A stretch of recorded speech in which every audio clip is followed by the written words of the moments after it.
Hi again, it's Melissa Wiringi here. I'm an author, Domestic Violence on Ice, and my second book that I'm writing now is Start With I. Today I'm here to share 5 really easy tips to help you achieve happiness. Have you ever felt like there's got to be more to life? Maybe you're just simply going through the motions. Maybe you feel like you're missing something. Well, when I left drug-fueled violence, I was 24. I didn't know who I was, and I'd never known what it was to be truly and deeply happy. So I had gone through life expecting to have this great career and always have money in my bank, always have a nice pair of shoes, and I thought that that was what happiness was. When I came out of that violence, I was depressed, and I didn't want my kids growing up seeing me being not happy and going up and down. And I didn't want to go and seek my happiness in another person as I had done with their father. I realized that it was all going to be on me to really find my inner happiness. So what I did was, when I left, the first thing that I did is I came across this really, really good book. It's called The Art of Happiness. Now, it's by the Dalai Lama and a man called Dr. Howard Cutler. And it was just so incredible. It just transformed my way of thinking. It was much more than just happiness. It was about bringing about a new way of life and changing my perspective on things. What this did for me is it let me become grateful. I was actually able to find a perspective that I was grateful for all I'd been through, because it's pushed me to experience and search out a deeper meaning of happiness. And that's led me on my personal development journey. It's led me on a life that's been so fulfilling, and I'm so blessed to be living the life that I live. So what do I recommend? Well, my 5 tips are: 1, find something that you love. Find something that makes you happy. Find what it is that brings you to life. Make sure you spend some time with that every day. Like for me, it's writing, but for other people, it might be art, it might be dance, it might be music, it might be walking in the park. Find what it is that connects you to your happy space, your peaceful space, your space of joy, your space of love. Do that every day.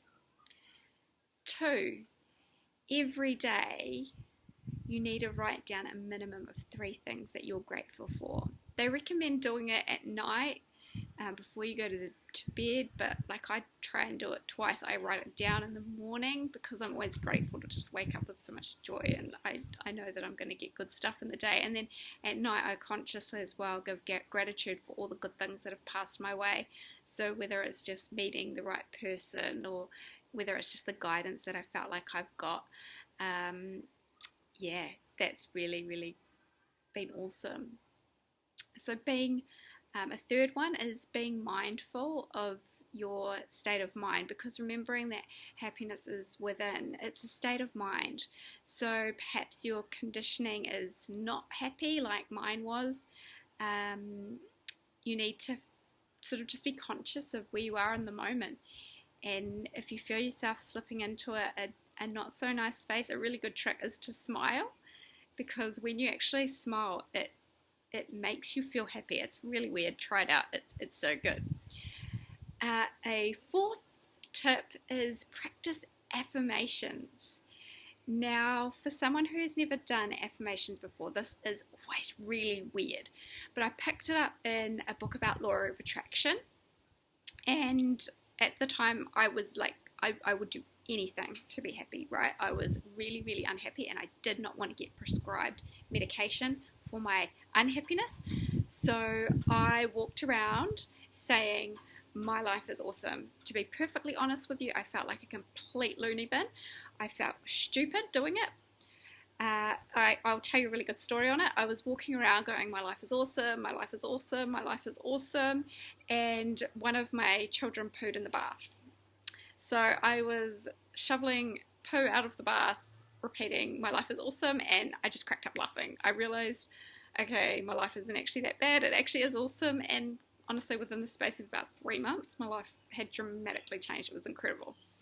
So do that one, even if it feels stupid. You have no idea of the power of speaking and writing down what it is that you want or how you want to feel, even if you don't feel it. If you write it down every day, like my current one is I am love, do it every day, and just over time you're reprogramming your system. So definitely affirmations and repetitiveness key.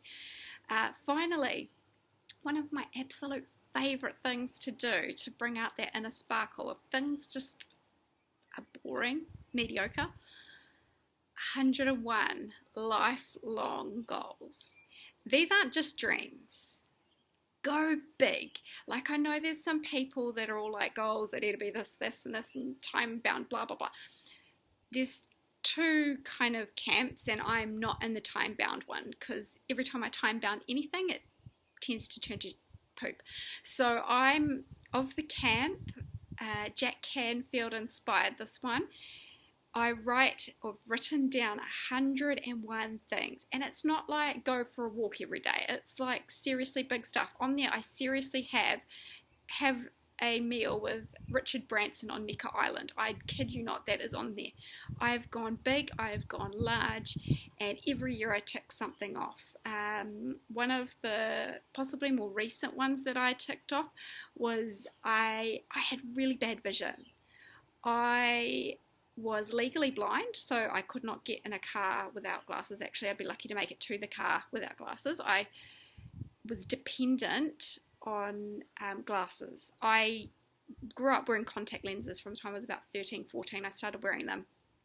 And so by the time I hit about probably 28-ish, 29 maybe, my eyes wouldn't let me put them on anymore, and I hated glasses. So I'd had on my list, I wanted to get eye surgery, and I got that done last year, and that was amazing, just incredible being able to see the world, like wake up in the morning and see and not fall over and fall downstairs and stuff.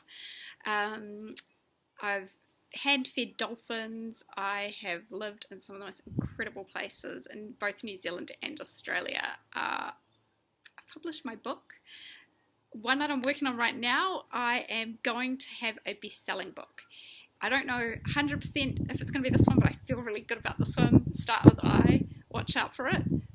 I'm writing it right now, and it includes heaps of this stuff. 101 goals. Why? Because what you're doing is writing down what it is that you want to achieve in your life. And somewhere in your subconscious, you're going to pick up opportunities that are going to line you up with these things, and you don't know when they're going to happen. So, what's some really odd ones that have come about? I have to think. Moving to Paihia was probably one. Like, I wanted to live in this place, Paihia, from like the time I was 13. Like, I used to call it Final Destination. Like, that was it. I was going to retire there. And I went on this road trip because I'd started feeling depressed. I turned up in Paihia and I was like, oh my gosh, I'm totally moving here. Like, I literally sat on a beach, and the weather report for the 3 days before and the week ahead, it was forecast for rain. So I sat on this little tiny beach, and like there's this little playground just over here, and in my head I was like, I'm watching my kids going down the side-by-side slide, and we're overlooking like this incredible bay. It was just phenomenal.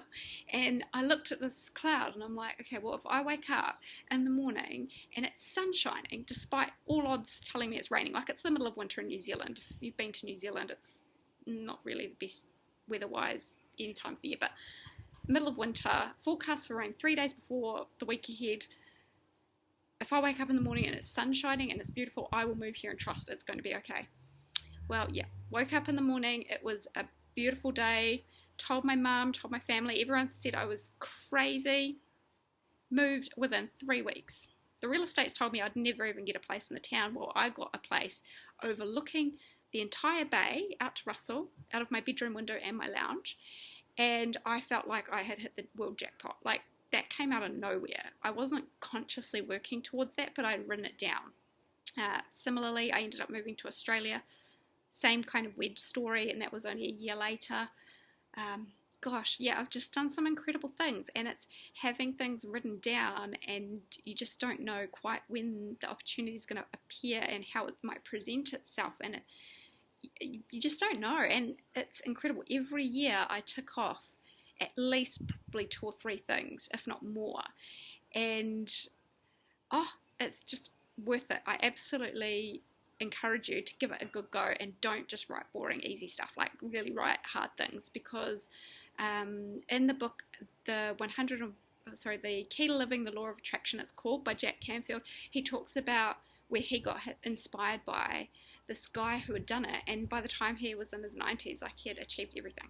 So why not write down 101 things that you really, really want to do, and when you hit like 85 and you've lived your life, you're not going to look back and go, I wish I did this, this, and this. Because if it's on your list and you get an opportunity, you are going to take it, guarantee it. It's just incredible. So in my book, Start With I, I'm writing about happiness, which includes a lot of these 5 things. It includes a whole lot more. I'm talking about the importance of understanding your identity, what brings you life, your happiness, your joy, your peace, and love. And love isn't a big, huge thing, because it's all-encompassing, and so it goes into self-worth, self-love, these sorts of things. And the key behind that is you must have a connection with your true self and humanity's purpose before you can really fully achieve your fullest potential. So Start With I, that book will be out towards the end of this year. I'm aiming for November. I've got a huge, wonderful team behind me. I'm so excited. If you've ever wanted to be an author or want to know more, maybe just private message me, connect with me and ask me, and I'll tell you a little bit about what I'm doing. But I've got a great team behind me now, and I'm excited. So if you're still sitting here in front of me right now, thank you for listening. If you've enjoyed this, let me know.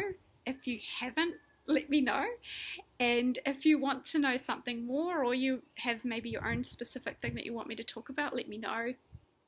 And I look forward to connecting with you in the future. Take care. Have a beautiful day. Here's to your free-spirited success. My name's Melissa Wiringi, and I will talk to you again soon. Bye.